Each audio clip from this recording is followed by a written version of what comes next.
Hola, buenos días amiguitos. Hoy es lunes 18 de enero. Continuamos con nuestro proyecto La naturaleza es un tesoro.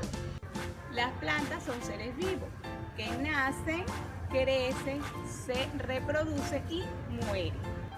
Ellas producen su propia alimentación gracias al sol, al agua y al aire. Las partes de las plantas son la raíz, el tallo, las hojas, la flor y los frutos. La raíz es lo que fija el tallo de la planta, absorbe los minerales y el agua. La hoja es la estructura donde se produce la fotosíntesis y la respiración de las plantas.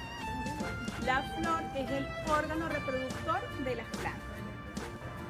Amiguitos, las plantas se pueden clasificar en frutales, ornamentales, medicinales y florales. Esta pigmentación verde que tiene la mayoría de las plantas se debe a la clorofila que hay en ellas.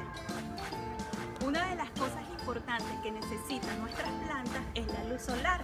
A través de la luz solar nuestras plantas absorben el CO2 y expulsan el oxígeno, que es vital para la vida en el planeta. Chao amiguitos, nos vemos pronto. Los invitamos a cuidar sus semilleros y las plantas de su casa. Hasta luego. Hasta luego, chao.